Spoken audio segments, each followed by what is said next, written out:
بھارت کی دستور سازی میں مسلمانوں کا حصہ، دستور سازی کے لیے محنت و کوشش کرنے والوں میں مسلمان اور علماء کرام بھی شامل تھے۔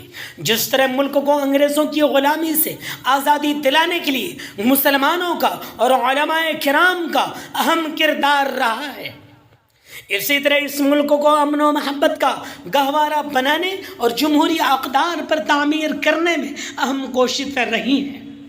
اگر دستور سازی کے موقع پر علماء کرام نے دور اندیشی سے کام نہ لیا ہوتا اور ملک کو جمہوری انداز میں تشکیل پانے پر زور نہ دیا ہوتا تو اس ملک کا امن و سکون غارت ہو جاتا، اور نہ صرف مسلمانوں بلکہ دیگر برادران وطن کو بھی مذہبی تنگ نظری و تعصب پسندی کا نشانہ بننا پڑتا اور حقوق و اختیار سے محروم ہو کر مجبور و لاچار کی طرح رہنا پڑتا۔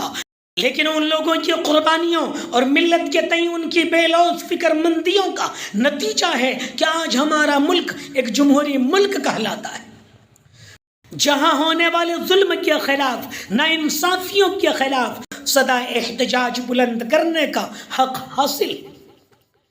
اس ملک کی تعمیر و ترقی، اس کی سالمیت، امن و محبت کے تحفظ کے لیے جد و جہد کرنے کا اختیار حاصل ہے۔ یہ ایک تلخ حقیقت ہے، جس طرح منصوبہ بندی کے ساتھ تحریک آزادی کے مجاہدین میں مسلمانوں کے ناموں کو نکال دیا گیا اور گنے چنے چند نام رہ گئے ہیں۔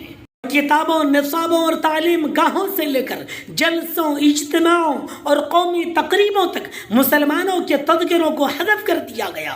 اسی طرح دستور سازی میں مسلمانوں نے کس طرح اپنے علم، صلاحیت، فکر اور محنت کو لگایا ہے، اس کو بھی تاریخ کے صفحات سے بالکل الگ کر دیا گیا۔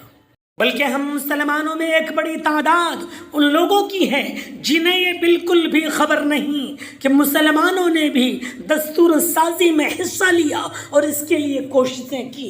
دستور سازی میں کن مسلمانوں اور علماء کرام کا اہم رول رہا ہے، اس کی فہرست آئندہ ویڈیو میں جاری کی جائے گی انشاءاللہ تعالی۔ فلاح انسانیت یوٹیوب چینل کو لائک، سبسکرائب اور شیئر کر کے خیر کا ذریعہ بنیں۔